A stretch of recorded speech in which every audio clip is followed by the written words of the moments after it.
तो जो पहला क्वेश्चन है वो कहता है कि क्षेत्रफल की दृष्टि से मध्य प्रदेश का सबसे छोटा संभाग कौन सा है। ठीक है, ध्यान रखना मध्य प्रदेश में 10 संभाग है। ठीक है, 10 संभाग में आपको याद रखना है सबसे छोटा, सबसे छोटा। ठीक है, किसमें? क्षेत्रफल में। ठीक है, सबसे बड़ा, सबसे बड़ा, सबसे बड़ा किसमें? क्षेत्रफल में। ठीक है, सबसे बड़ा और छोटा जनसंख्या में। जनसंख्या में क्या होगा? छोटा होगा, और जनसंख्या में सर्वाधिक। ठीक है, इतने आपको यहां से याद होना चाहिए। तो सबसे छोटा आएगा, किसमें आएगा? यहां पे पूछा है क्षेत्रफल की दृष्टि से, तो उसका आंसर होगा शहडोल। शहडोल, हुआ क्लियर? और यहीं पे क्वेश्चन करता है कि क्षेत्रफल में सबसे बड़ा कौन सा होगा, तो वो होगा जबलपुर। हुआ क्लियर? अब यहां पे क्वेश्चन कर रहा है कि सबसे कम जनसंख्या किस संभाग में है, तो उसका आंसर भी है शहडोल।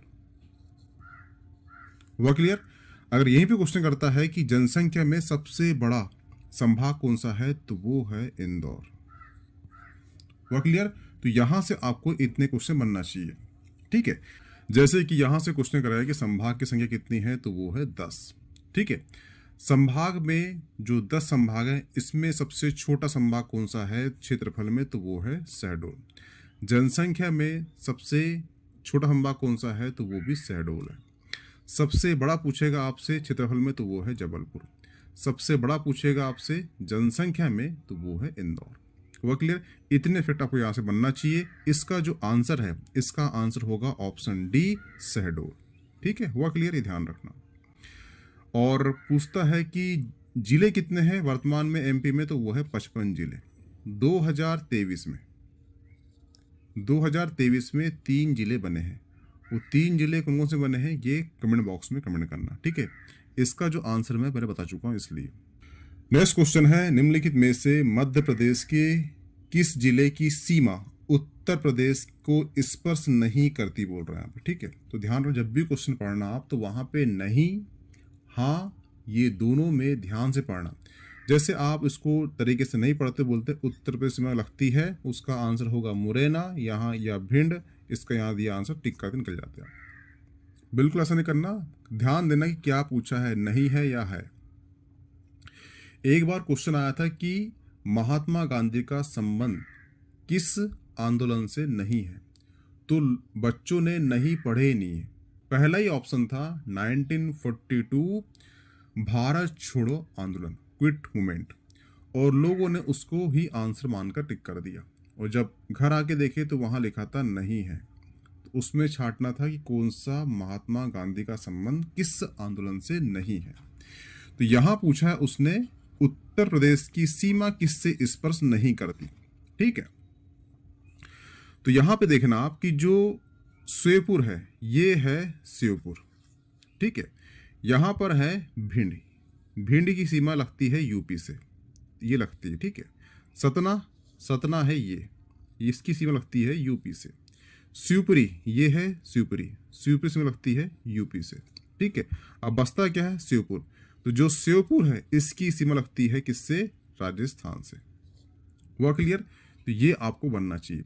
और ये ध्यान रखना कि ऐसे कुछ जिले हैं एमपी के जिसकी सीमा 2 राज्यों से लगती है। जैसे कि मुरैना की सीमा लगती है 2 राज्यों से, एक है यूपी, एक है राजस्थान। हुआ क्लियर? दूसरा जो झाबुआ है, उसकी सीमा लगती है 2 राज्यों से, एक है राजस्थान और एक है गुजरात।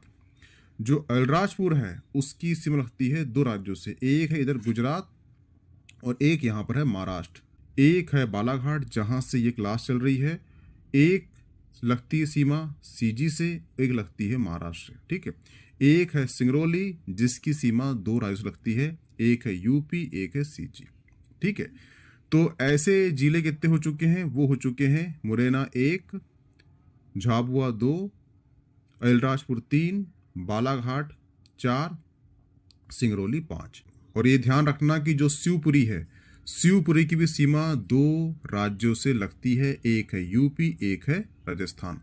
तो इस प्रकार से मध्य प्रदेश में 6 जिले हैं। कितने? 6 जिले ऐसे हैं जिनकी सीमा दो राज्यों से लगती है। एक हो गया मुरैना, दूसरा हो गया श्योपुर, तीसरा हो गया झाबुआ, चौथा हो गया अलीराजपुर, पांचवा हो गया बालाघाट और सिंगरौली हो गया छठवा। यानी 6 ऐसे जिले हैं जिनकी सीमा दो राज्यों से लगती है। वह क्लियर है, ध्यान रखना। इसका आंसर हो गया श्योपुर। नेक्स्ट क्वेश्चन है, मध्य प्रदेश में अंतर्वर्ती जिले की कुल संख्या कितनी है?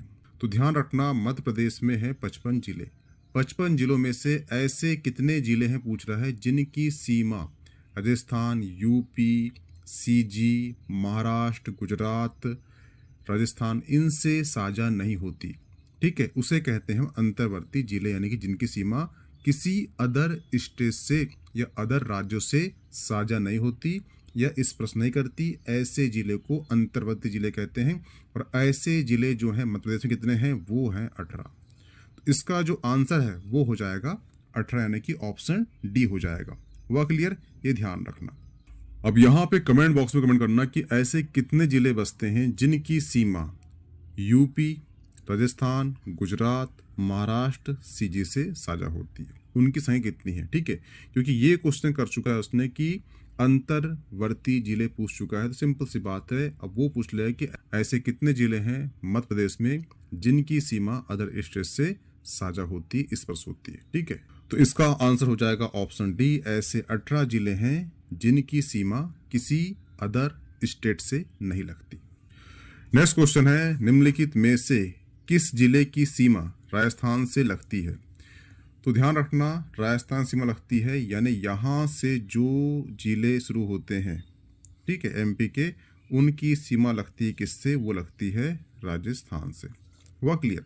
अब यहाँ पर जो अलीराजपुर है ये नीचे हो गया, ठीक है, तो ये इसकी सीमा राजस्थान से नहीं लगती। गुना ये है, ठीक है, मंडला हो गया इस साइड, ये मंडला हो गया, ठीक है, सतना हो गया यहाँ पर, ठीक है। और यहाँ पूछा उसने कि राजस्थान से लगती है, तो मंडला नहीं होगा, गुना ये होगा, सतना नहीं होगा, अलीराजपुर नहीं होगा, ठीक है। तो इसका जो आंसर है वो होगा ऑप्शन बी, क्योंकि गुना की जो सीमा है ये इस पर होती है राजस्थान से, सतना की होती है यूपी से, मंडला की कुछ हद तक होती किससे? वो होती है सीजी से, ठीक है। अब बचा अलीराजपुर, तो अलीराजपुर की सीमा जो है दो राज्यों से लगती है, एक हो गया गुजरात प्लस महाराष्ट्र, ठीक है। अलीराजपुर जो है दो राज्यों से अपनी सीमा स्पर्श करता है, एक हो गया महाराष्ट्र, एक हो गया गुजरात, ठीक है। यहाँ पूछा उसने राजस्थान से किसकी सीमा स्पर्श होती है, तो उसका आंसर हो जाएगा ऑप्शन बी, गुना। हुआ क्लियर? नेक्स्ट क्वेश्चन है, पुनासा शहर कस्बा मध्य प्रदेश के निम्नलिखित में से किस जिले के अंतर्गत आता है? तो ध्यान रखना, जो पुनासा शहर है या कस्बा है ये एक्चुअली खंडवा जिले के अंतर्गत आता है। क्योंकि ये क्वेश्चन इसलिए किया है कि इसके पीछे रीजन है। रीजन क्या है? जो पुनासा शहर है यहाँ पर मध्य प्रदेश का सबसे ऊंचा बांध कौन सा? इंदिरा सागर अवस्थित है, इसलिए ये क्वेश्चन किया है, ठीक है। इसे इंदिरा सागर और पुनासा सागर या पुनासा बांध भी इसे पुकारा जाता है, तो ध्यान रखना। पुनासा पूछे, इंदिरा पूछे, ये कहाँ पर? पुनासा शहर में है। पुनासा कहाँ पर है? ये खंडवा जिले में, ठीक है, ये ध्यान रखना। इसका आंसर जाएगा option D, Khandwa. Next question है, जिन जिलों से कर्क रेखा नहीं गुजरती पूछ रहा है, यानी कि ऐसे कौन से जिले हैं इन चारों ऑप्शन में जिनमें से कर्क रेखा नहीं गुजरती, ये पूछ रहा है। तो ध्यान रखना, मध्य प्रदेश जो राज्य है उससे कर्क रेखा जो है 14 जिलों से गुजरती है। हुआ क्लियर? 14 जिले हैं और 5 जो है संभाग है। 5 संभाग प्लस 14 जिलों से कर्क रेखा गुजरती है मध्य प्रदेश से, जिनमें से जो जिले हैं वो इस प्रकार हैं: रतलाम, उज्जैन, आगरमालवा, राजगढ़, सीहोर, भोपाल, रायसेन, विदिशा, सागर, दमोह, जबलपुर, कटनी, उमरिया, शहडोल। हुआ क्लियर? अब यहाँ पे जो ध्यान रखना, यहाँ पर ऑप्शन में क्या दिया है, यहाँ पर बालाघाट पूछा है, ठीक है, और बालाघाट कहाँ पर है, बालाघाट यहाँ पर है। तो इसका जो आंसर होगा, इसका आंसर होगा, बिना देखे लगा लो आप, बालाघाट नहीं है, क्योंकि जो बालाघाट है वो अपनी सीमा साझा करता है किससे, वो करता है महाराष्ट्र। तो ये तो होगा ही नहीं, ठीक है। रतलाम है, उज्जैन है, शाजापुर है, राजगढ़ है, भोपाल है, जबलपुर है, ठीक है, ये सभी है। तो ये जो कर रेखा में कितने जिले टच होते हैं ये आपको याद होना चाहिए, कौन कौन से होते हैं ये भी याद होना चाहिए, और प्लस कितने संभाग होते हैं, संभाग होते हैं 5, जिले हैं 14, ये सभी फैक्ट आपको याद होना चाहिए। हुआ क्लियर, ये ध्यान रखना, ठीक है। ये ध्यान रखना कि जो उज्जैन है वहां पर है मंगलनाथ मंदिर जो पृथ्वी का केंद्र है, ठीक है। बैतूल का ध्यान रखना, बैतूल जो है अखंड भारत का केंद्र है, ठीक है। और जो कटनी है, कटनी जो है भारत का भौगोलिक मध्य बिंदु है, और जो सागर है ये मध्य प्रदेश का केंद्र बिंदु है, ठीक है। तो ध्यान रखना कि यहाँ से ये क्वेश्चन करता है कि पृथ्वी का केंद्र कौन सा है, तो मंगलनाथ मंदिर उज्जैन है। अखंड भारत का केंद्र पूछता है आपसे, तो वो है बैतूल। कटनी का पूछेगा आपसे, तो कटनी जो है ये भारत का भौगोलिक मध्य बिंदु है, और जो सागर है ये मध्य प्रदेश का केंद्र बिंदु है, ठीक है। तो यहाँ से इतने फिट आपको याद होना चाहिए, ठीक है। ये क्वेश्चन पूछता है, इसलिए ध्यान रखना। और जो 5 संभाग कौन कौन से हैं, तो वो है, एक है उज्जैन, भोपाल, सागर, जबलपुर, शहडोल। ऐसे 5 संभाग है जिससे जो है कर्क रेखा गुजरती है। हुआ क्लियर, ठीक है। तो जो पहला क्वेश्चन है वो कहता है कि निम्नलिखित में से कौन सी चोटी मध्य प्रदेश में नहीं है। तो ध्यान रखना, ये चौरागढ़, पुरोगढ़ और तितंगा, ये तीनों पहाड़ियाँ जो है ये मध्य प्रदेश में है। लेकिन जो तारामीता है, तारामीता जो है ये कहाँ पर है, ये महाराष्ट्र में है, ठीक है। और ये महाराष्ट्र की सबसे ऊंची चोटी है, महाराष्ट्र की सबसे ऊंची चोटी है। और ये चोटी जो है बहुत लोकप्रिय है। लोकप्रिय क्यों है, वो है ट्रेकिंग के लिए। और ये जो चोटी है ये महाराष्ट्र में बहुत लोकप्रिय है। लोकप्रिय क्यों है, वो है ट्रेकिंग के लिए, ट्रेकिंग के लिए बहुत लोकप्रिय है, ठीक है। तो इसका आंसर हो जाएगा क्या, ऑप्शन डी, तारामती। हुआ क्लियर। अब हम देख लेते हैं कि मध्य प्रदेश के जो मुख्य मुख्य चोटी है। तो ध्यान रखना, जो मध्य प्रदेश की सबसे ऊंची चोटी है वो है धूपगढ़। और जो धूपगढ़ चोटी है ये एक्चुअली महादेव श्रेणी की चोटी है। महादेव श्रेणी जो है होशंगाबाद जिले में पड़ती है, और होशंगाबाद जिले में ही पंचमढ़ी है। पंचमढ़ी में ही धूपगढ़ चोटी स्थित है, जो मध्य प्रदेश की सबसे ऊंची चोटी है, जिसकी हाइट कितनी है, वो हाइट है 1352 मीटर, 1352 इसकी हाइट है। हुआ क्लियर। और ये मध्य प्रदेश की सबसे ऊंची चोटी है, ध्यान रखना।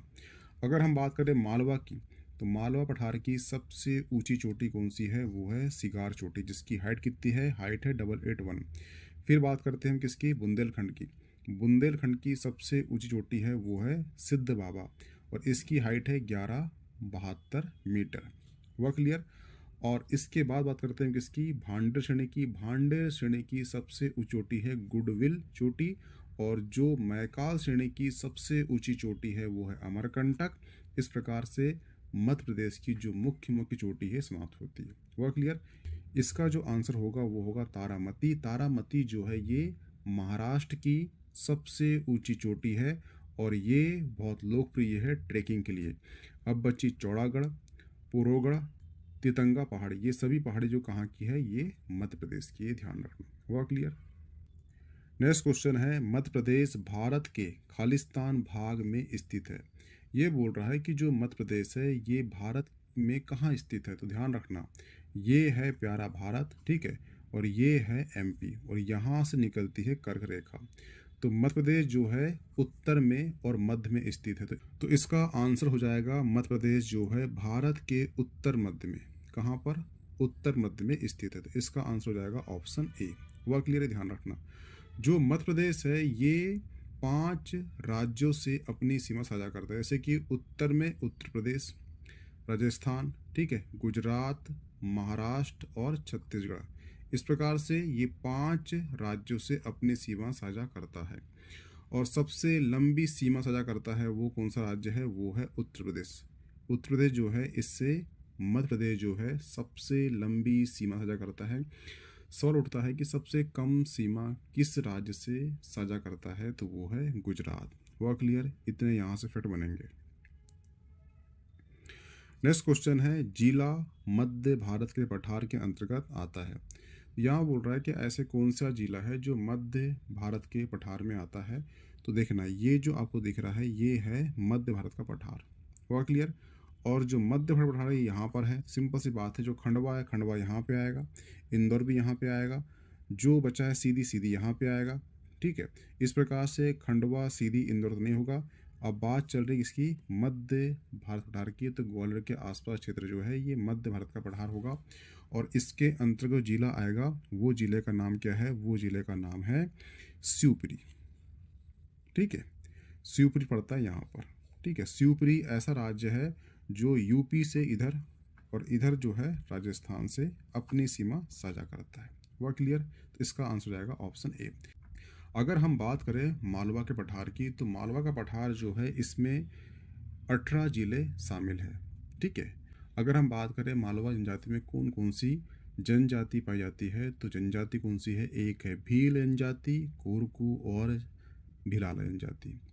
भील से ही उत्पत्ति हुई है भिलाला की। एक्चुअली जो भिलाला है, ठीक है, ये भिलाला है, भिलाला की महिला, यानी भिलाला जनजाति की महिला प्लस इनका जो विवाह है ये हुआ है राजपूत से।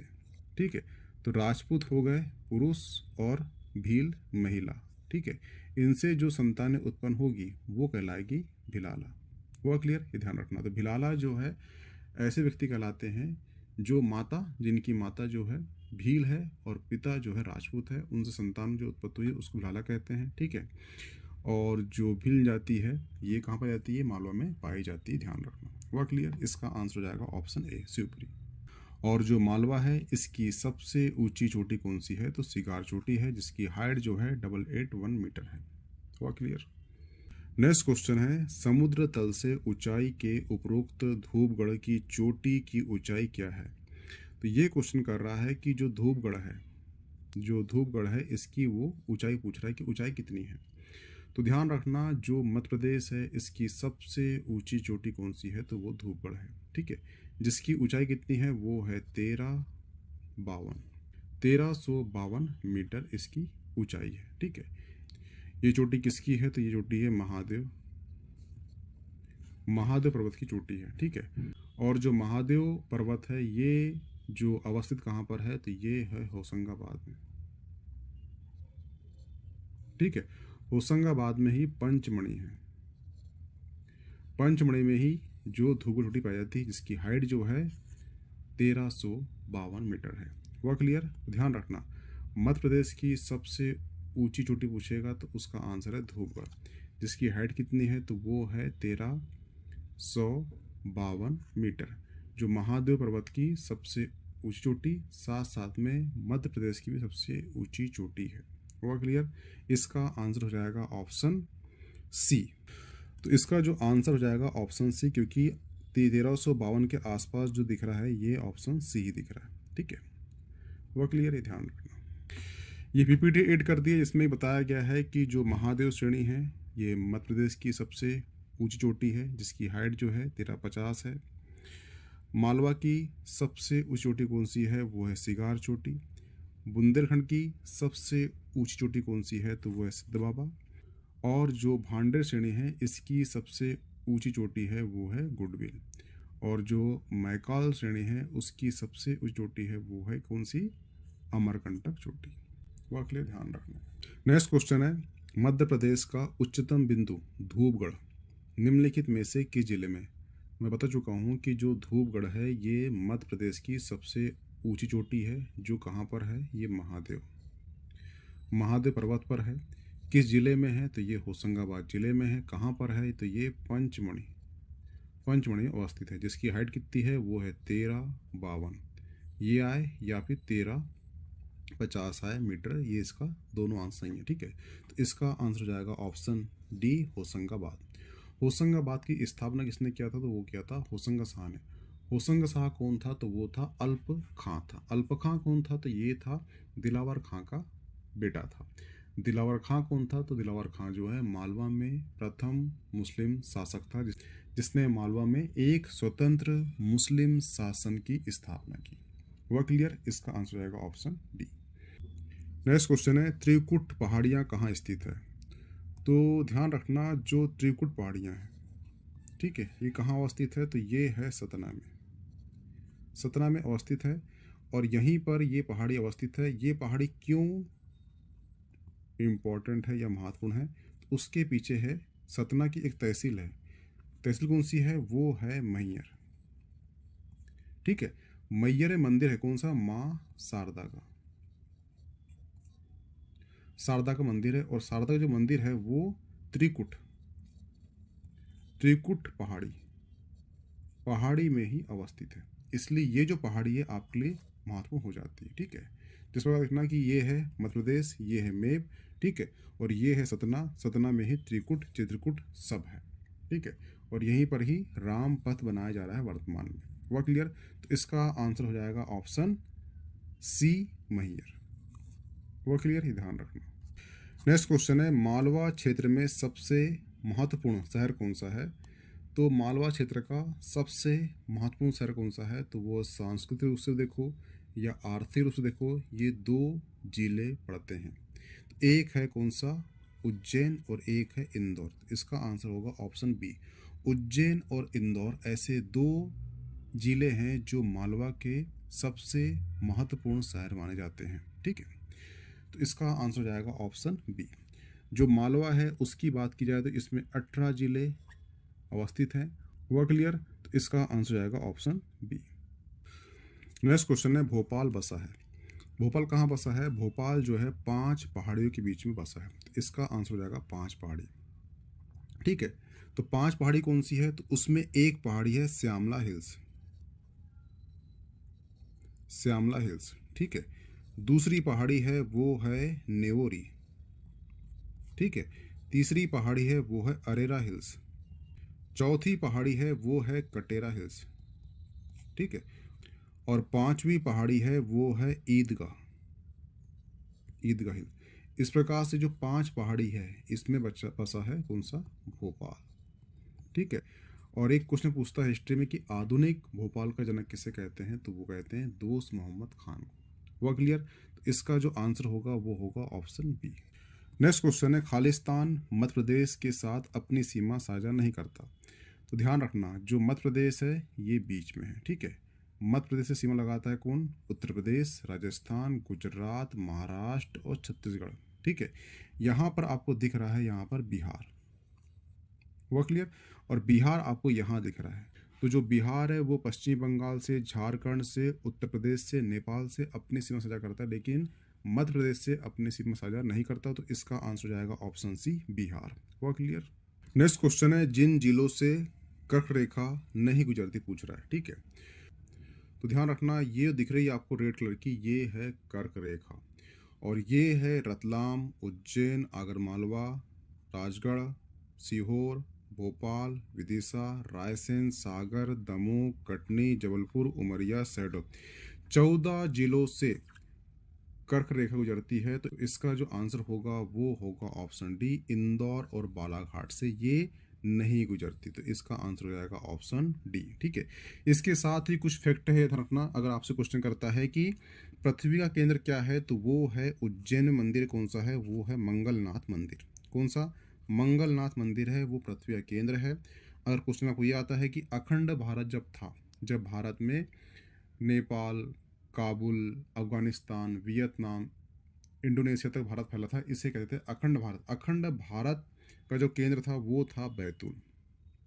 हुआ क्लियर? और जो कटनी है ये भारत का भौगोलिक मध्य बिंदु है, और जो सागर है ये मध्य प्रदेश का केंद्र बिंदु है। ठीक है, अगर आपसे पूछता है कि पृथ्वी का केंद्र क्या है, तो वो मंगलनाथ मंदिर है। अगर आपसे पूछता है कि मध्य प्रदेश का केंद्र क्या है, तो वो है सागर। अगर आपसे ये पूछता है कि भारत का भौगोलिक प्रथम बिंदु कौन सा है, तो वो है कटनी। हुआ क्लियर? और जो कर्क रेखा है ये एमपी के 14 जिलों से गुजरती है, और जो संभाग है ये 5 संभाग से गुजरती है। ठीक है, संभाग कौन कौन से हैं? तो एक है उज्जैन, ठीक है, दूसरा है भोपाल, ठीक है, तीसरा है सागर, ठीक है, चौथा है जबलपुर और पांचवा है वो है शहडोल। ऐसे 5 संभाग है, इससे कर्क रेखा गुजरती है, ध्यान रखना। ठीक है, और ध्यान रखना कि जो मध्य प्रदेश का याला बिंदु है, याला पॉइंट और याला पॉइंट के बीच में समय अंतराल कितना ये पूछेगा, तो उसका समय अंतराल है 34 मिनट का, इसमें समय अंतराल गैप दिया है, वह क्लियर है, ध्यान रखना। ठीक है, नेक्स्ट क्वेश्चन है मध्य प्रदेश का कुल भौगोलिक क्षेत्र कितना है? तो ध्यान रखना मध्य प्रदेश का कुल भौगोलिक क्षेत्र कितना है, तो ध्यान रखना भारत के बीचों बीच में 21.6 उत्तरी अक्षांश, 26.30 उत्तरी अक्षांश और 74.9 पूर्वी देशांतर, 82-84 पूर्वी देशांतर के मध्य स्थित है और इसका जो क्षेत्रफल है वो है 3,08,252 वर्ग किलोमीटर, जो 5 राज्यों से अपनी सीमा साझा करता है। उत्तर प्रदेश, राजस्थान, मध्य प्रदेश, छत्तीसगढ़, ये ऐसे 5 राज्य हैं जिससे मध्य प्रदेश अपनी सीमा साझा करता है। सर्वाधिक लंबी सीमा जो है ये यूपी से साझा करता है और सबसे कम सीमा जो है गुजरात से साझा करता है, ध्यान रखना। हुआ क्लियर? इसका जो आंसर होगा, इसका आंसर हो जाएगा ऑप्शन बी, 3,08,252।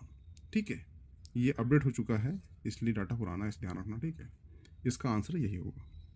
और ये ध्यान रखना कि जो मध्य प्रदेश है इसके 7 भौगोलिक क्षेत्र हैं, जिसके अंतर्गत मध्य भारत का पठार, मालवा का पठार, नर्मदा सोन बेसिन, सतपुड़ा मैकाल पर्वत श्रेणी, बघेलखंड का पठार और रिवा पन्ना का पठार और बुंदेलखंड का पठार। ठीक है, ऐसे ये 7 भागों में विभक्त किए गए, जिसमें सबसे बड़ा भाग कौन सा है, तो वो है कौन सा, वो है मालवा का 28%। सबसे छोटा कौन सा है, तो वो है बघेलखंड का, इसका परसेंट कितना है, 7%, ध्यान रखना। हुआ क्लियर? इस प्रकार से इसका जो आंसर है वो हो जाएगा ऑप्शन बी। हुआ क्लियर? क्वेश्चन कहता है कि मध्य प्रदेश में पश्चिमी भाग में सबसे बड़े भौतिक भूभाग के रूप में पठार का विस्तार पाया जाता है।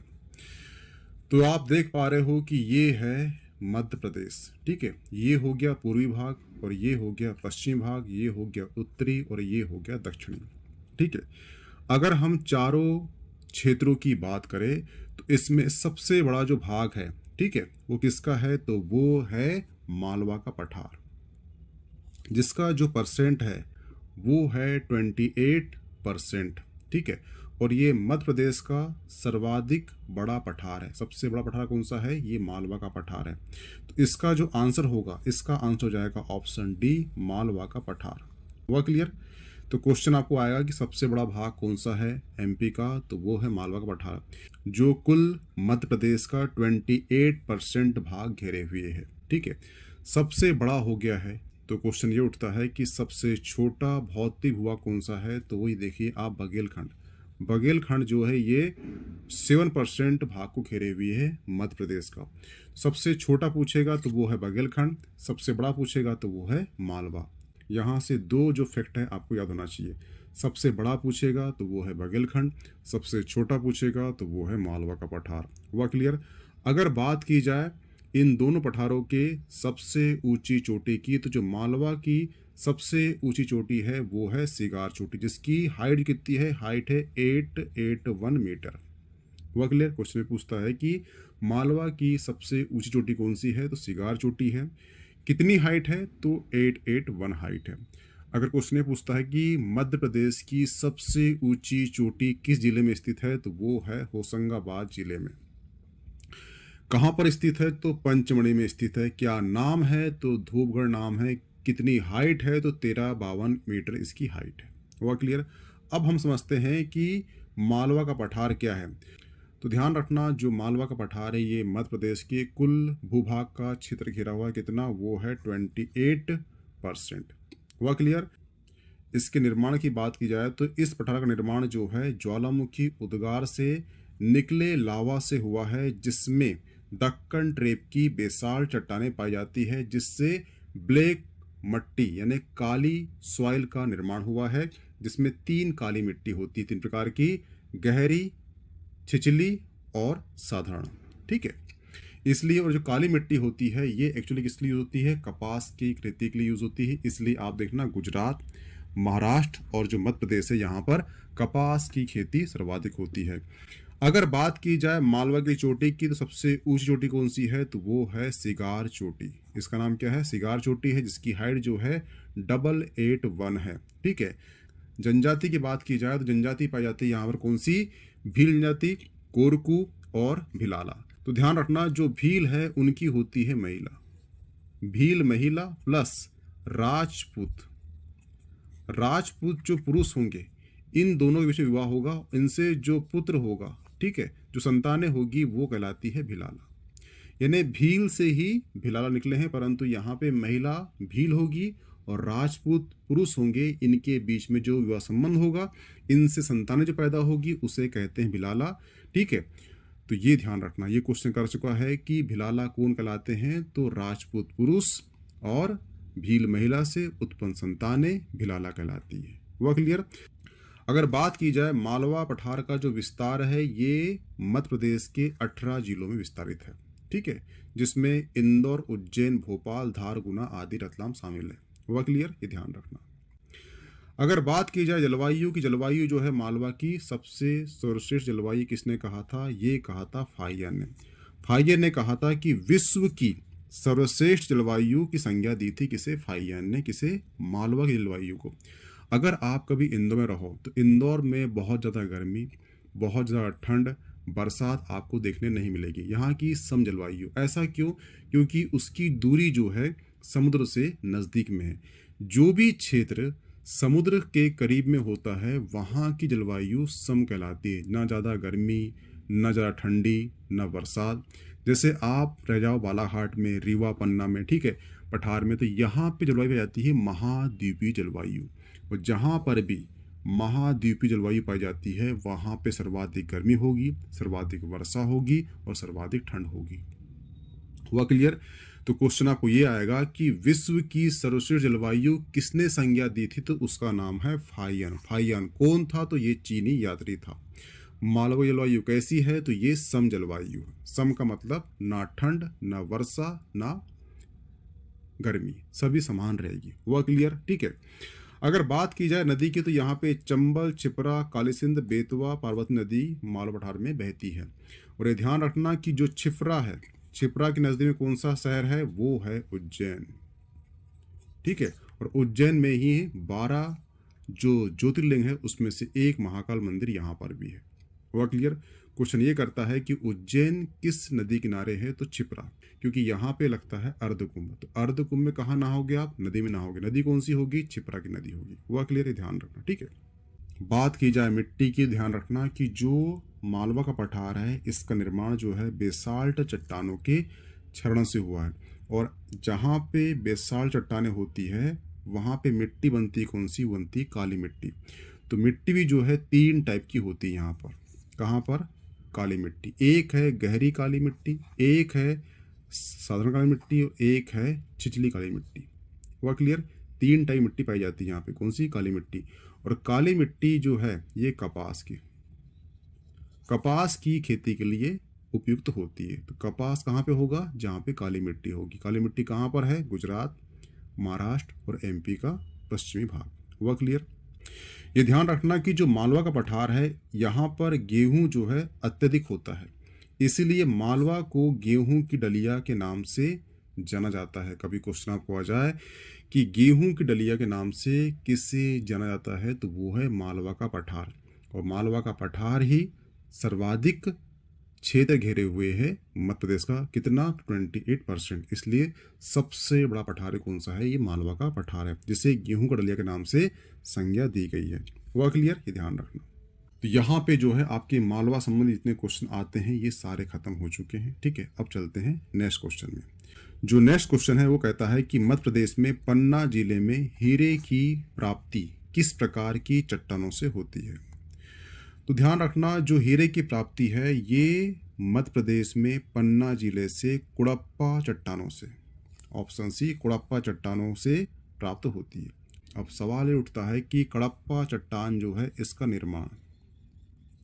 निर्माण जो है किससे होता है, ध्यान रखना, जो चट्टान होती है कौन सी, धारवाड़ की, धारवाड़ की चट्टान, चट्टान के अपर्दन, अपर्दन प्लस निक्षेपण, निक्षेपण से जो है कुड़प्पा चट्टानों का निर्माण होता है। वह क्लियर। और इन चट्टानों में जो है हीरा, ठीक है, चूना पत्थर, चूना पत्थर, चूना बलपत्थर, जो आदि खनिज है इन चट्टानों से प्राप्त होते हैं। इसलिए हीरा जो है ये कुड़प्पा चट्टानों से प्राप्त होता है। कभी ये क्वेश्चन कर ले कि जो हीरा है ये किस श्रेणी से प्राप्त होती है, तो श्रेणी कौन सी है, वो है बिजावर, बिजावर श्रेणी से ही हमें हीरा प्राप्त होता है। ठीक है, यहाँ से इतने क्वेश्चन कर रहा है कि हीरा जो है मध्य प्रदेश के किस जिले से प्राप्त होता है, तो वो है पन्ना जिले से। ठीक है, किस चट्टान से प्राप्त होता है, तो वो है कुड़प्पा चट्टान। कुड़प्पा चट्टान का निर्माण किन चट्टानों से हुआ है, तो वो है धारवाड़ क्रम की चट्टानों से, अपर्दन प्लस निक्षेपण से इसका निर्माण हुआ है। कौन सी श्रेणी से प्राप्त होता है हीरा, तो वो है बिजावर श्रेणी। वह क्लियर, इतने यहाँ से क्वेश्चन करेगा, आपको क्लियर हो चुका होगा। ठीक है, नेक्स्ट क्वेश्चन है, निम्नलिखित में से किसे सतपुड़ा की रानी के रूप में जाना जाता है। तो ध्यान रखना, जो सतपुड़ा की रानी के रूप में जाना जाता है उसका नाम है पंचमणि। ठीक है, अब समझते हैं कि पंचमणि क्या है। जो पंचमणि के बारे में जान लीजिए।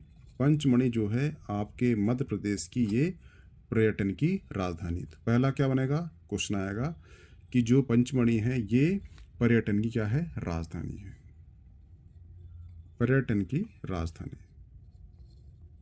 वह क्लियर। ठीक है, जो पंचमणि इसका जो नाम है, नाम कैसे रखा गया है, तो वो है पांडव।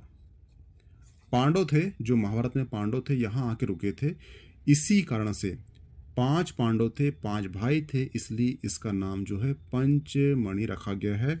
और पंचमणि में ही पांडव गुफा है, पांडव गुफा भी है। वह क्लियर, ध्यान रखना।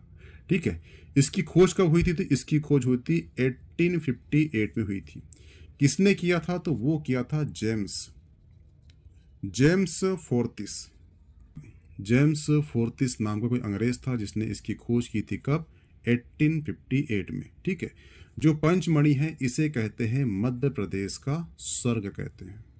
क्या कहते हैं, मध्य प्रदेश का स्वर्ग कहते हैं, ध्यान रखना। ठीक है, तो पंचमणि से इतने क्वेश्चन करेगा कि पंचमणि किस जिले में है, तो वो है होशंगाबाद जिला। पंचमणि खोज कब हुई है, तो वो हुई है 1858 में हुई है। किसने खोजा था, तो जेम्स फोर्टिस ने खोजा था। ठीक है, जो पंचमणि है ये मध्य प्रदेश का स्वर्ग कहलाता है। पंचमणि का नाम जो 5 पांडव थे उनके नाम रखा गया है, और पांडव यहाँ पे आके रुके थे, इसलिए यहाँ पे 5 गुफा है, इसलिए पांडव गुफा जो कहाँ मिलेगी आपको, पंचमणि मिलेगी। पंचमणि जो है ये पर्यटन की राजधानी नाम इसे प्राप्त हुआ है। हुआ क्लियर। सर्वाधिक वर्षा भी जो है मध्य प्रदेश में ये पंचमणि में होती है, 180 सेंटीमीटर से 200 सेंटीमीटर तक। हुआ क्लियर।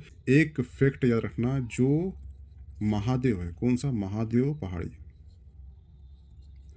महादेव पहाड़ी, महादेव पहाड़ी में ही धूपगढ़ चोटी, ठीक है, जिसकी हाइट जो है 1352 मीटर है, और ये जो है मध्य प्रदेश की सबसे ऊंची चोटी है।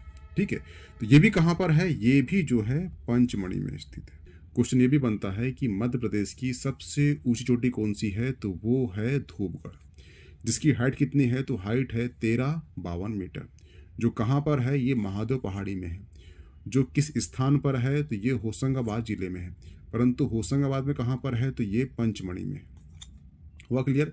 इन सभी तथ्यों को देखते हुए पंचमणि को बोला जाता है पर्यटन की राजधानी, सतपुड़ा की रानी।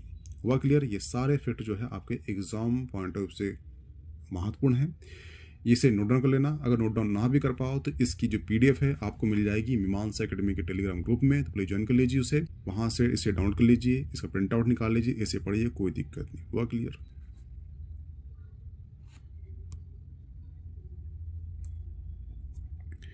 नेक्स्ट क्वेश्चन है, मध्य प्रदेश का एकमात्र हिल स्टेशन किस जिले में स्थित है। तो सिंपल सी बात है, ये कहाँ पर है, ये भी जो है होशंगाबाद में। ठीक है, इसे कहते हैं हिल स्टेशन। क्यों कहते हैं, क्योंकि यहाँ पर सतपुड़ा की रानी है, कौन सी, पंचमणि के कारण ही जो होशंगाबाद है इसे कहते हैं हिल स्टेशन। यहाँ पे जो पहाड़ियाँ हैं इससे कारण यहाँ पर्यटन आके रुकते हैं, इसे कहते हैं, इसीलिए इसे कहते हैं हिल स्टेशन। आपको इसके पहले बताया था कि जो मध्य प्रदेश की सबसे ऊंची चोटी कौन सी है, वो है धूपगढ़। कौन सी है? धूपगढ़। और धूपगढ़ कहाँ पर है? तो ये पंचमढ़ी में है। पंचमढ़ी कहाँ पर है? तो होशंगाबाद में है। ठीक है, जिसकी हाइट कितनी है? वो हाइट है 1352 मीटर। इसी कारण से जो होशंगाबाद है ये मध्य प्रदेश का हिल स्टेशन कहलाता है और ये एकमात्र है। हुआ क्लियर? सारे फिर बता चुका हूँ इसको मैंने। और यहाँ से इतने क्वेश्चन कराया कि जो पंचमढ़ी है कि जिले में है, तो होशंगाबाद में। होशंगाबाद क्या है? तो ये एकमात्र हिल स्टेशन है। होशंगाबाद में ही धूपगढ़ चोटी है जो महादेव पर्वत श्रेणी में स्थित है, जिसकी हाइट जो है 1352 मीटर है। पंचमढ़ी खोज 1858 में जेम्स फोर्टिस ने की थी। पंचमढ़ी में ही पांडव आके रुके थे यहाँ पे, इसलिए 5 गुफा है, इसलिए पांडव गुफा आपको पंचमढ़ी मिलेगी। पांडव आके रुके थे इसलिए इसका नाम पंचमढ़ी रखा गया है। हुआ क्लियर? ध्यान रखना, इतने फिर पूछेंगे आपसे, इससे क्वेश्चन बाहर नहीं जाएगा। हुआ क्लियर? नेक्स्ट क्वेश्चन है, किस क्षेत्र में उथली काली यानी मध्यम मिट्टी पाई जाती है? ठीक है, तो ध्यान रखना जो मध्य प्रदेश है यहाँ पर मिट्टी पाई जाती है कितनी? 5 प्रकार की मिट्टी पाई जाती है। कौन कौन सी? एक हो गई काली मिट्टी, दूसरी हो गई लाल पीली मिट्टी, तीसरी हो गई जलोढ़ मिट्टी, चौथी हो गई कछारी मिट्टी, 5वीं हो गई मिश्रित मिट्टी। तो 5 प्रकार की मिट्टी पाई जाती है। तो यहाँ से एक फिट बन गया आपसे। क्वेश्चन आपको ये आएगा कि मध्य प्रदेश में कितने टाइप की मिट्टी पाई जाती है? तो वो पाई जाती है 5 प्रकार की। हुआ क्लियर? यहाँ से पहला क्वेश्चन करेगा। ठीक है, और जो काली मिट्टी है ये 3 टाइप की पाई जाती है। एक है साधारण काली, एक है गहरी काली और एक है छिछली काली। हुआ क्लियर? जो साधारण काली है इसका परसेंट है 3.5%, जो गहरी काली है उसका परसेंट है 35%, और जो छिछली काली है उसका है परसेंट है 7%। हुआ क्लियर? और जो छिछली काली मिट्टी है वो पाई जाती है सबसे नीचे पाई जाती है। ठीक है, और यहाँ जो पाई जाती है ये रेंज कौन सी है? तो ये रेंज है सतपुड़ा, सतपुड़ा का पठार। सतपुड़ा पठार जो है यहाँ पे जो काली मिट्टी पाई जाती है ये एक्चुअली छिछली काली मिट्टी होती है। उसके ऊपर आती है नर्मदा घाटी, वहाँ पाई जाती है गहरी काली। उसके ऊपर जो है मालवा पठार आता है, वहाँ पे पाई जाती है साधारण काली। हुआ क्लियर? इसका जो आंसर हो जाएगा, यहाँ पे पूछा उसने उथली यानी कि छिछली काली मिट्टी कहाँ पाई जाती है? तो वो पाई जाती है सतपुड़ा पठार में। इसका आंसर हो जाएगा ऑप्शन बी। हुआ क्लियर? तो यहाँ से इतने क्वेश्चन करेगा बस। ठीक है, ध्यान रखना। नेक्स्ट क्वेश्चन है, जबलपुर की लोकप्रिय और प्रमुख रबी फसल कौन सी है? तो ध्यान रखना, जो फसल है, फसल जो है मुख्यतः 2 टाइप की होती है। एक होती है रबी और एक होती है खरीफ। ठीक है, खरीफ और रबी की फसलें होती है। खरीफ की फसलें क्यों बोलते हैं इसे? क्योंकि जब पानी गिरता है तो जो खरपतवार है, खरपतवार जो है उगते हैं। इसी कारण से इस सीजन में जो फसलें होती है उसे कहते हैं खरीफ की फसलें। खरपतवार में जो फसलें होती है सीजन में उसे कहते हैं खरीफ की फसलें। अब जो रबी की फसलें हैं ये होती है सूर्य प्रकाश में, यानी गर्मी में होती है। गर्मी की फसलें होती है, गर्मी फसलें जहाँ पर सूर्य प्रकाश होता है, जहाँ पर रवि का प्रकाश होता है, इसलिए जो गर्मी फसलें होती है उसे कहते हैं रबी की फसलें। तो इसका आंसर होगा हरी मटर। हुआ क्लियर? हरी मटर जो है जबलपुर की प्रमुख सब्जी एवं प्रमुख रबी की फसलें हैं, किंतु जो जबलपुर है इस जिले में रबी के सीजन में चने की फसलें का भी उत्पादन सर्वाधिक होता है। परंतु जो मुख्यतः जो फसलें होती है कौन सी होती है? ये हरी मटर होती है, सब्जी प्लस रबी की फसल। इसका आंसर हो जाएगा ऑप्शन डी। और ये क्वेश्चन जो है आपके MP पुलिस के 2022 में पूछ चुका है। वह क्लियर, ध्यान रखना।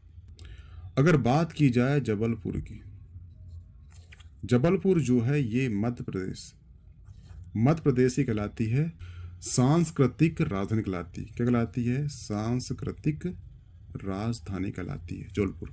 ठीक है, किसने कहा था? ये कहा था विनोबा भावे ने।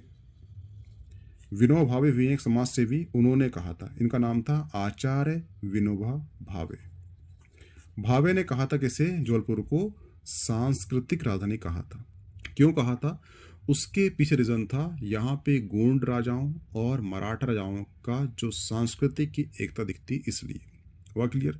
दूसरी चीज, यहाँ पे जो है एक ऋषि रहे थे। ऋषि का नाम क्या था? वो था जबाली।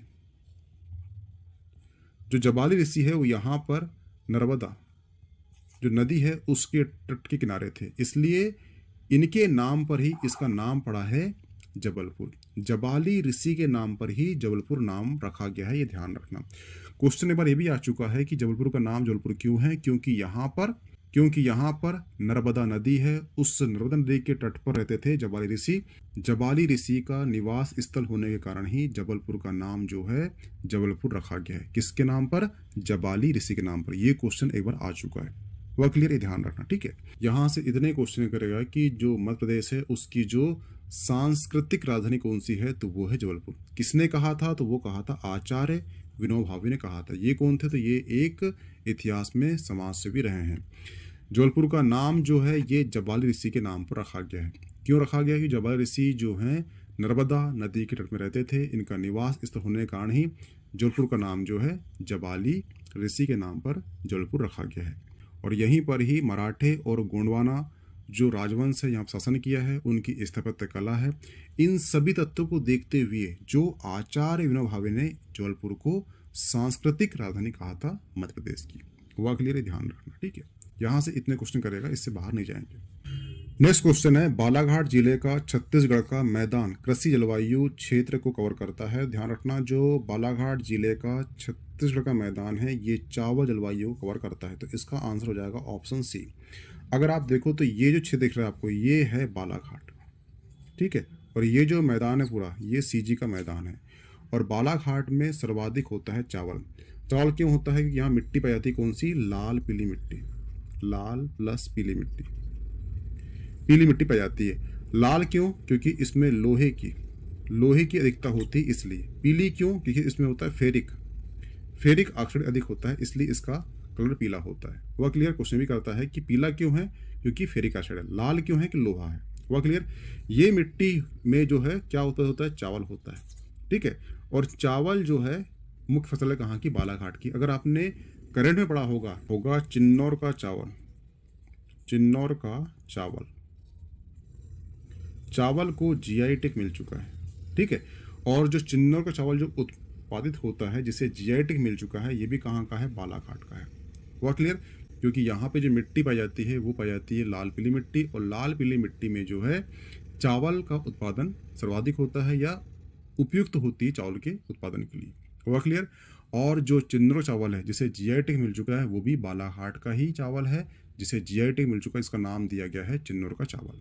हुआ क्लियर? तो यहाँ से इतने क्वेश्चन करेगा, इससे क्वेश्चन बाहर नहीं जाएंगे। तो इसका आंसर होगा छत्तीसगढ़ का मैदान जो है चावल कृषि जलवायु क्षेत्र को कवर करता है, ऑप्शन सी इसका बिल्कुल सही होगा। हुआ क्लियर? ध्यान रखना इस चीज को।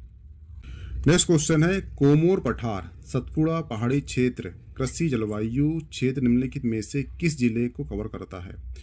तो ध्यान रखना, ये आपको दिख रही इमेज, ठीक है, ये है आपका कैमूर की पहाड़ी। और कैमूर की पहाड़ी का जो विस्तार है वो है जबलपुर, रीवा, सतना, सीधी, सिंगरौली, और इसके पास है कटनी। तो इस प्रकार से इसका जो विस्तार है ये नरसिंहपुर नहीं है, बालाघाट नहीं है, भिंड नहीं है, कटनी जो है जबलपुर के पास में है। तो इसका जो क्षेत्र है वो कटनी जिले को भी कवर करता है, तो इसलिए इसका आंसर होगा कटनी हो जाएगा। हुआ क्लियर? ये ध्यान रखना, ठीक है। ये जो इमेज दी है ये दी गई है आपको विंध्याचल श्रेणी की जो चोटियाँ हैं उसकी, ठीक है। सिद्धबाबा की चोटी पूछता है कितनी हाइट है, तो वो है 1172। सिंगार चोटी पूछता है कितनी हाइट है, तो वो है 881। कहाँ की चोटी है, तो ये मालवा की चोटी है। जानापा पहाड़ी की चोटी कहाँ की है, तो ये मालवा की चोटी है। धार की पहाड़ी कहाँ पर स्थित है, मालवा में स्थित है, ठीक है। जो गुडविल चोटी है कहाँ की है, तो ये भांडेर श्रेणी की चोटी है, ठीक है, ये ध्यान रखना। उदयगिरी गुफा कहाँ पर है, तो ये विदिशा में है। भीमबेटिया कहाँ पर है, तो ये रायसेन जिले में है। बांधवगढ़ पहाड़ी कहाँ पर स्थित है, तो ये उमरी जिले में स्थित है, ठीक है। तो ये सभी क्वेश्चन पूछता है। ये जो पीपीटी है ये ऐड कर दिया है, इसकी पीडीएफ मिल जाएगी आपको मीमांसा अकेडमी टेलीग्राम में, ठीक है, तो उसे डाउनलोड करके पढ़ लेना। तो ये सभी क्वेश्चन पूछता है, तो ये सभी क्वेश्चन आपके लिए इंपॉर्टेंट है, ठीक है। इसका आंसर क्या होगा? इसका आंसर हो जाएगा ऑप्शन सी, चावल जलवायु क्षेत्र। हुआ क्लियर? नेक्स्ट क्वेश्चन है, मध्य प्रदेश में औसत वार्षिक वर्षा लगभग कितनी होती है? तो ध्यान रखना, जो मध्य प्रदेश है मध्य प्रदेश में जो वर्षा है, वर्षा जो होती है ये इसके कारक होते हैं, ठीक है। तो कारक कौन से हैं? एक है कर्क रेखा, ठीक है। दूसरा है दक्षिण पश्चिम मानसून, दक्षिणी पश्चिमी मानसून। तीसरा है हिमालय से दूरी, ठीक है। चौथा है समुद्र से दूरी। ये सभी कारक किसके हैं? वर्षा होने के कारण है, ठीक है। पर ध्यान रखना जो ये भारत है, ठीक है, ये जो है अरब सागर है, अरब सागर की शाखा, और ये है पश्चिम बंगाल, ये है बंगाल, बंगाल की खाड़ी की शाखा, ठीक है। तो एक बार क्वेश्चन आ चुका है कि मध्य प्रदेश में 80% जो वर्षा है ये कौन सी शाखा से होती है? तो ध्यान रखना बंगाल की खाड़ी की जो शाखा है इससे जो मध्य प्रदेश है, यहाँ पे वर्षा जो है 20 से लेकर 25 जो % वर्षा है ये कहाँ होती है? बंगाल की खाड़ी से। कहाँ पे? एमपी में वर्षा होती है, ये एमपी आपका, ठीक है। और जो अरब सागर है उससे वर्षा कितनी होती है? तो वो होती है 75 से लेकर 80% जो वर्षा है ये इस शाखा की होती है। कहाँ पर? मध्य प्रदेश में। हुआ क्लियर? तो यहाँ से क्वेश्चन, ये क्वेश्चन जो है कौन सा? ये वाला क्वेश्चन जो है मध्य प्रदेश, मध्य प्रदेश की पीएससी होती है प्री, वहाँ पे क्वेश्चन कर चुका है एक बार, ये 23 या 22 में एग्जाम हुआ तो वहाँ पूछ चुका है, ठीक है। तो ध्यान रखना ये क्वेश्चन कर चुका है, तो ये क्वेश्चन करेगा आप कि बंगाल की खाड़ी से कितनी % वर्षा होती है मध्य प्रदेश में? वो होती है 20 से 25% वर्षा होती है बंगाली खाड़ी से। अब बचती है 75 से लेकर 80% वर्षा है, ये कहाँ से होती है?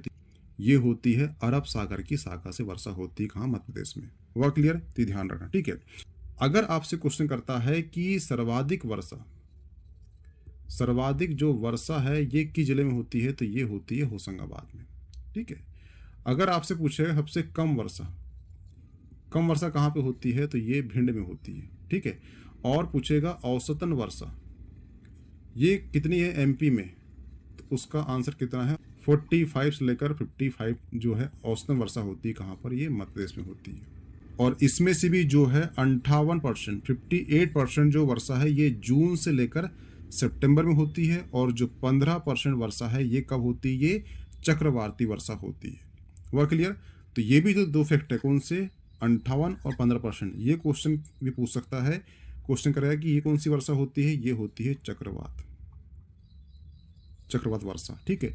ये वर्षा होती है जून से लेकर सितंबर, सितंबर के बीच में वर्षा होती है 58% और 15% वर्षा होती है चक्रवाती वर्षा। वह क्लियर? तो ध्यान रखना, ठीक है। और सर्वाधिक वर्षा कहाँ से होती है? तो ये होती है अरब सागर की शाखा से। कितनी % होती है? तो वो है 80% तक वर्षा होती है एमपी में। अब बचता है बंगाल की खाड़ी की शाखा से वर्षा कितनी होती है? तो वो होती है 20 से 25% वर्षा होती है। और ये क्वेश्चन जो है कौन सा? 80% वाला जो क्वेश्चन है ये एमपीएससी के प्री में क्वेश्चन पूछ चुका है, ठीक है। तो इसका आंसर कितना होगा? यहाँ क्वेश्चन उसने करा है कि औसतन वर्षा पूछा है, तो इसका आंसर होगा ऑप्शन सी 44 इंच। हुआ क्लियर? जिसमें से जो है 58% जो वर्षा है कब होती है? जून से लेकर सितंबर तक होती है। जो 15% वर्षा है, ठीक है, ये कब होती है? ये चक्रवाती वर्षा होती है। हुआ क्लियर? ये भी ध्यान रखना, क्वेश्चन भी कर सकता है डीप जाएगा तो, ठीक है। हुआ क्लियर? ध्यान रखना। इसका आंसर क्या होगा? Option C. नेक्स्ट क्वेश्चन है हरदा जिले में मुख्यतः किस प्रकार की मिट्टी पाई जाती है? तो ध्यान रखना जो हरदा जिला है वहाँ मुख्यतः काली प्रकार की मिट्टी पाई जाती है। तो इसका आंसर होगा काली प्रकार की मिट्टी। क्या होगा? ऑप्शन बी सही हो जाएगा, ठीक है। काली मिट्टी जो है ये बेसाल्ट चट्टानों के निक्षेप अपरदन से हुई है, जो मुख्यतः मालवा में पाई जाती है। ये मिट्टी के 3 प्रकार होते हैं, एक होता है गहरी काली, एक होता है साधारण काली और एक होती है छिछली काली। वह क्लियर? जो साधारण काली है इसका प्रश्न होता है 35% होता है, इसका प्रश्न होता है 3.5% होता है। अब बस्ती कौन सी? छिछली काली, इसका प्रश्न होता है 7% होता है। वह क्लियर? और ये क्वेश्चन कर चुका है कि जो गहरी काली, और ये क्वेश्चन कर चुका है कि जो छिछली काली मिट्टी है ये कहाँ पाई जाती है? तो ये सतपुड़ा रेंज में पाई जाती है। वह क्लियर? ध्यान रखना, ठीक है। काली मिट्टी जो है कपास की खेती के लिए उपयुक्त होती है। वह क्लियर? इसका जो विस्तार है ये दक्कन त्रिपुरा क्षेत्र है, वहाँ पे विस्तार है, यानी कि एमपी भी आता है उसमें, महाराष्ट्र भी आता है, गुजरात भी आता है। हुआ क्लियर। अगर आपसे राज्य पूछता है कि काली मिट्टी का विस्तार कहाँ कहाँ पर है, तो वो है, एक हो गया महाराष्ट्र, एक हो गया मध्य प्रदेश, एक हो गया गुजरात और एक हो गया कर्नाटक। ये 4 राज्य में जो है काली मिट्टी का विस्तार है। हुआ क्लियर, ध्यान रखना, ठीक है। नेक्स्ट क्वेश्चन है, रीवा, सतना, पन्ना, जबलपुर, सिवनी, कटनी जिलों में किस प्रकार की मिट्टी पाई जाती है? तो यहाँ पर जो है मिश्रित, कौन सी? मिश्रित प्लस लाल मिट्टी, मिश्रित प्लस लाल मिट्टी पाई जाती है। कहाँ पर? रीवा, पन्ना, सतना, जबलपुर। इसका आंसर होगा ऑप्शन डी। हुआ क्लियर। जो लाल मिट्टी पाई जाती है उसमें जो है लोहे की अधिकता होती है, इसलिए वो लाल मिट्टी बन जाती है। पीली क्यों होती है? फेरिक ऑक्साइड के कारण पीली होती है, ध्यान रखना। हुआ क्लियर।